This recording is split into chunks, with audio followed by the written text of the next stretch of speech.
नमस्कार, न्यूज 69 में आपका स्वागत है। मैं हूं आपके साथ अंकिता। चलिए बढ़ते हैं खबर की ओर। गुजगांव विधानसभा क्षेत्र अंतर्गत ग्राम चांदन खेड़ा की नवीन खेरमाई माता मंदिर में भव्य कलश यात्रा के साथ श्रीमद देवी भागवत महापुराण कथा ज्ञान यज्ञ का शुभारंभ हुआ।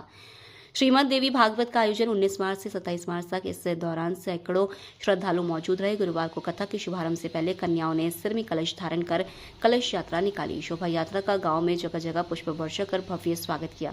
श्रीमद देवी भागवत के प्रथम कथा में व्यास पंडित कनोज पीठाधीश्वर 1008 स्वामी श्री अतुलेशानंद गिरी जी महाराज ने कहा कि श्रीमद देवी भागवत महापुराण कथा को कहने और सुनने वाले दोनों ही परम सौभाग्यशाली होते हैं। उन्होंने कहा, ईश्वर का स्मरण करने वाला जीव ताप संताप से मुक्त होकर सुखमय जीवन व्यतीत कर परम गति को प्राप्त होता है। यह आयोजन धार्मिक उत्साह और भक्ति के साथ किया जा रहा है। इस अवसर पर देवी महापुराण कथा के मुख्य यजमान धर्मेंद्र सिंह पटेल, मुख्य आचार्य पंडित पुष्पेंद्र जी, पूजन पाठकर्ता पंडित दिनेश कुमार दुबे, समाजसेवी विशाल सिंह पटेल, सरपंच प्रतिनिधि बहादुर सिंह पटेल, धनराज स्वामी, मिहीलाल सहित गांव के सभी श्रद्धालु भव्य कलश यात्रा में शामिल हुए। यहाँ पर पिछले वर्ष जो है खेर माता की यहाँ पर स्थापना की गई थी समस्त ग्रामवासियों की ओर से, और उसी कार्यक्रम को आगे बढ़ाते हुए इस वर्ष भी महाराज जी से हम लोगों ने समय मांगा, तो महाराज जी ने हमको समय दिया कि इस वर्ष भी हम जो नवरात्रि में यहाँ पर देवी भागवत पुराण का आयोजन करा रहे हैं, ये समस्त ग्रामवासियों की ओर से है। इसमें सभी लोग शामिल रहते हैं और पूरे क्षेत्र से लोग आते हैं और बड़े ही उत्साह के साथ हमारे यहाँ पर नवरात्रि का जो है पर्व मनाया जाता है। ये हमारी पुरानी परंपरा है। यहाँ पर जवारों का भी जो है स्थापना की जाती है, उनका भी विसर्जन किया जाता है और बहुत सारे कार्यक्रम पूरे 9 दिनों तक यहाँ पर चलने वाले हैं। और जो भी यहाँ महाराज जी का आशीर्वाद हम लोगों को मिलता रहता है, उन्हीं के सानिध्य में हम लोग जो है काम करते हैं और महाराज जी के लिए जो है हमारा स्नेह ऐसा ही बना रहे। बस इन्हीं सब बातों के साथ मैं अपनी बात को समाप्त करता हूँ। से नया संवत्सर नव वर्ष प्रारंभ हो रहा और वर्ष में 4 बार नवरात्रि का पर्व होता है। 2 जागृत 2 सुषुप्त, एक चैत्र एक कुंवार, ये 2 जागृत हैं, 2 सुषुप्त हैं। तो ये चांदन खेड़ा की धरती जहाँ से बचपन से जुड़ा हुआ हूँ और सदैव यहाँ धर्म के कार्य होते रहते हैं।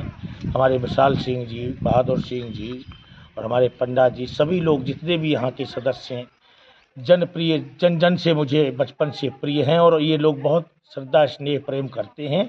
इस कारण से यहाँ मैया की उपासना तो वैसे भी धरती में श्रेष्ठ है, क्योंकि यस्याम सर्वदाम देवी भगवती परमादया, वह भगवती, क्योंकि हमारा देश इसीलिए कहा गया भारत माता की जय। और हमारा नया साल भी माता रानी के प्रतिपदा से प्रारंभ होता है और आज से यहाँ पर भव्य कलश यात्रा और नवरात्रि के पावन दिव्य अवसर पर श्रीमद देवी भागवत का प्रतिवर्षानुसार इस वर्ष भी विशाल अनुष्ठान हो रहा, जिसमें हमारे सभी भक्तवृंद, आप, हमारे मिश्रा जी, हमारे धनराज स्वामी जी, सभी लोग का बड़ा स्नेह और ये कार्यक्रम इसी प्रकार से अनवरत चलते रहें। इस ग्राम में सदैव चलते रहे और चलते रहेंगे और माँ ही हमारे देश की प्रथम सत्ता है, क्योंकि मात्रयो सर्वयो देवी भगवती तप पुंजनी। इसीलिए हमारा आज से नया वर्ष प्रारंभ है और माता रानी के पावन पवित्र अवसर पर है। इसीलिए हमारे देश को भी भारत माता कहा जाता है। भारत माता की जय। कोई अमेरिका, इंग्लैंड, थाईलैंड, जर्मन माता नहीं है, अगर है तो सिर्फ भारत माता। और जो भारत में रहता है वह भारत माता की जय बोलेगा, वो बोलता है, वो बोलना पड़ेगा, क्योंकि ये सनातन का नियम है। क्योंकि सनातन को तो सभी प्रयास में लगे हैं कि सनातन कमज़ोर हो, लेकिन कभी सनातन कमज़ोर होने वाला नहीं है। जब तक यति सती ब्राह्मण योगी महापुरुष भक्त लोग हैं, तब तक हमारा ये अजर अमर अव्यय अनाद, क्योंकि इसी धर्म से ही सारे धर्म निर्मित हुए। बाकी पंथ हो सकते हैं, मजहब हो सकते हैं, लेकिन धर्म एक ही है, सनातन धर्म। और सनातन धर्म का आज पहला वर्ष का पहला दिन भाई हम अपने धर्म के हिसाब से मनाएंगे और मनाते हैं, और ये बहुत अच्छी बात है जो देवी भागवत के पावन दिवस पर ये पर्व मनाया जा रहा। बस इतना कहते वाणी को विराम, और जो आप पूछे। फिलहाल इस खबर में इतना ही। आप बने रहिए न्यूज 69 के साथ। नमस्कार।